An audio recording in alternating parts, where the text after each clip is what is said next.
In the papers today, Woodleigh Residences condo to launch this weekend.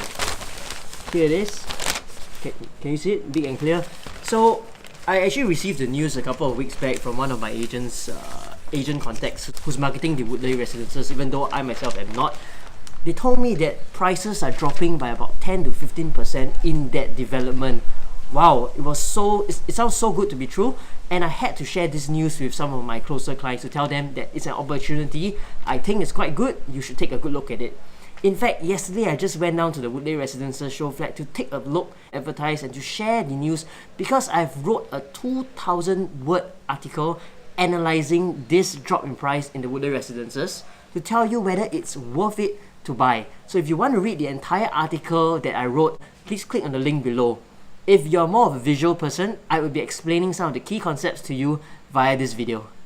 First of all, in comparison with the first launch, in the first launch, the highest price was 2318 PSF for a 2-bedder, and the lowest was a 1926 PSF. Average and median prices were around 2000 PSF. Today, in this upcoming launch, this coming weekend on Saturday, the prices for a 2-bedroom unit starts from 1733 PSF. This is what made me stand up to take a look, because if I compare with 1926 and 2318, the drop is about a 10 to 15% difference. Wow, that's something that you should stand up and take a look at. So that's the advantage of buying into the Woodleigh Residences now, that internally you have the advantage over the first owners who bought earlier during the VVIP preview. Then the next step, we want to look outward of the Woodleigh Residences. Where do we look to? Right beside the Woodleigh Residences, opposite on the other side of Upper Serangoon Road, you have Park Colonial.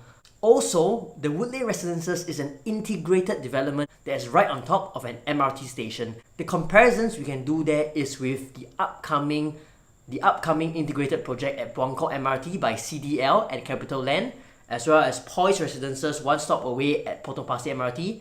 And if you want to compare with something that's already launched, Park Place Residences at Paya Lebar MRT station. Let's dive into the numbers. Okay, so let's look at Park Colonial. At first glance at the transactions, you will notice that there are a lot of transactions that are going at about 1,800 to 1,900 per square feet, with one unit in particular recently in the last 2 months going at above 2,000 PSF. Now, at first glance, when you look at it, you'll think, wow, if I can get in Woodleigh, it's integrated, better locations, just slightly better location at 1,700, 1,800, sounds like a steal. That is until, let me share with you that it's very likely that units at the Woodleigh Residences, the cheaper units, which are the units from 1733 PSF up, they would be road facing, okay? Therefore, for a better comparison with Park Colonial, we need to drill deep and actually look at the Park Colonial transactions that are also road facing. So when you look at the PC, the Park Colonial transactions that are road facing, and these are stacks 28 to 34, okay, you will realize that a majority of these transactions are in the 1,700 PSF range and up.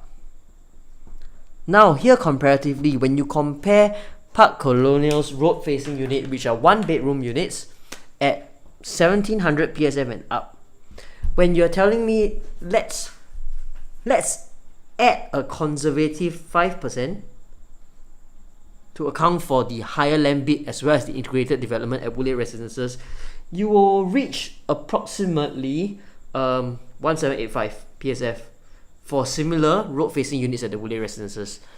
So based on this, I would go as far as to say that 1,733 is a fair price at the Woodleigh Residences in this second phase of launch. Next, when you look at the integrated developments, Woodleigh Residences on the northeast line, let's say this is the northeast line, okay, Woodleigh Residences is here. There would be another upcoming integrated development here at Buangkok by CDL and CapitaLand.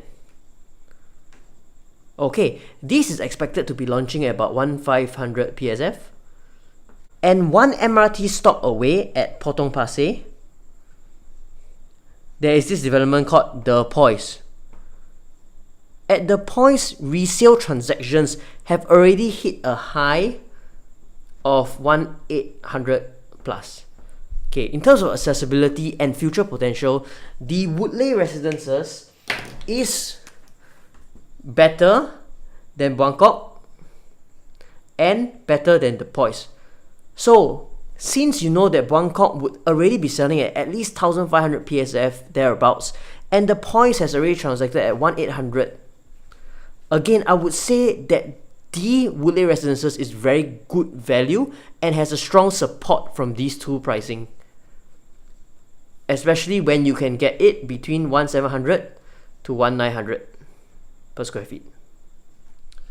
For something a little further away but still relevant, we can look at Park Place Residences or PPR.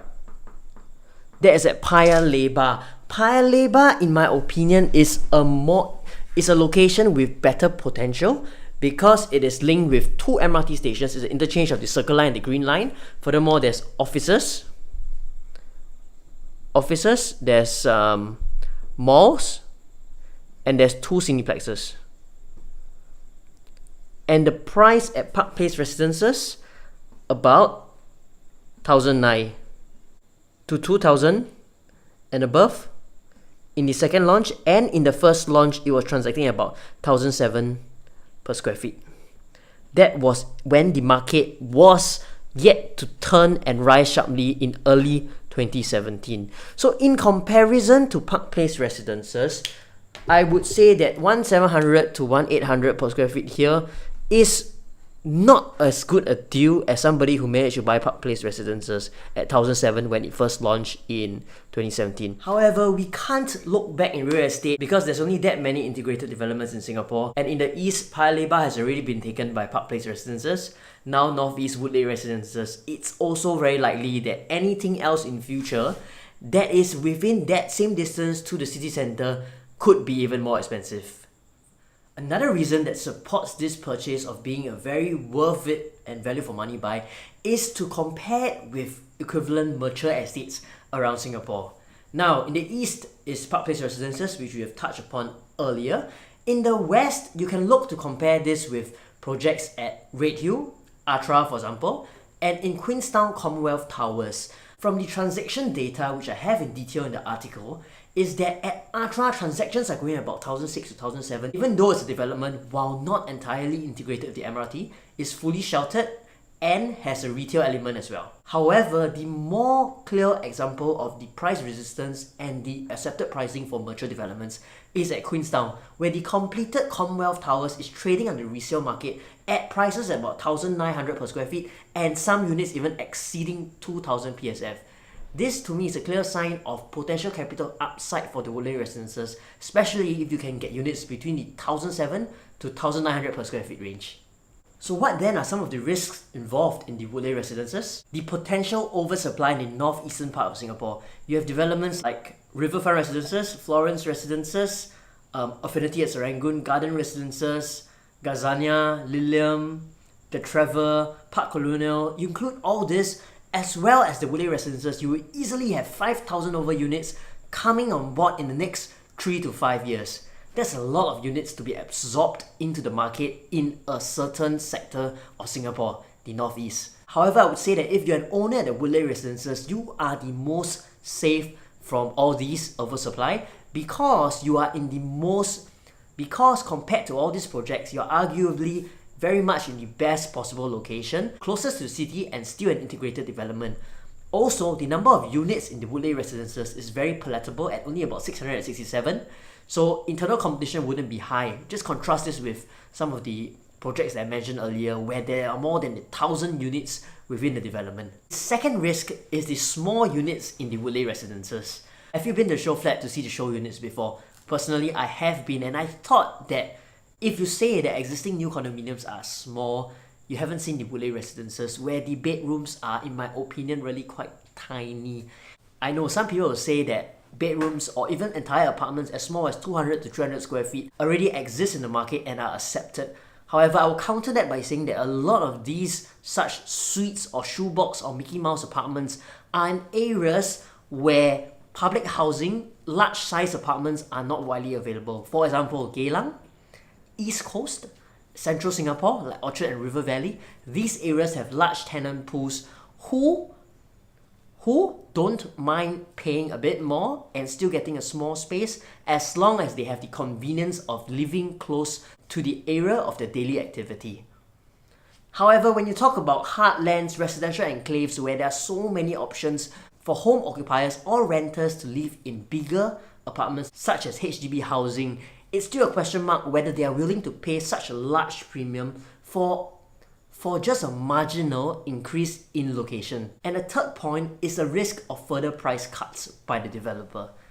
Now, price cuts is a wait and see game. If you don't bite, some other buyers will. And in that case, I would say that at a price range of 1,007 to 1,009, as shared with my previous points, this is a price range that is well accepted by the market, as shown clearly by the poise for completed development, as well as nearby Park Colonial. In summary, the Woodleigh Residences is only 5 stops away from Dhoby Ghaut MRT station, and it's run and has a mall run by SBH, who has a history of running successful malls such as Paragon and the Clementi Mall. Coupled with the scarcity of being an integrated development, it is hard to see anything going wrong with an investment or own stay purchase in this development in the long run. If you're a pure investor buyer looking for the best buy at the Woodleigh Residences, while there's definite upside potential, whether it's suitable for you personally depends a lot on your current stage of life, your risk appetite, and your desired outcome in terms of returns. There's an article I wrote briefly to touch on these topics, how to retire in real estate. I have the link below in my YouTube description as well. Finally, as a pure investor, it's also important to assess the other options in the market to make sure you're not missing out on better possible deals. Once again, my name is Jim Tay, and if you enjoyed my analysis of the Woodleigh Residences and you would like me to do a personal assessment for you, do visit my website below, click on Learn More to fix an appointment with me. If you are one who has already placed a check for the ballot this Saturday, I wish you all the best, and please remember to like my video and subscribe. I come out with new content every Tuesdays and Thursdays. Thank you.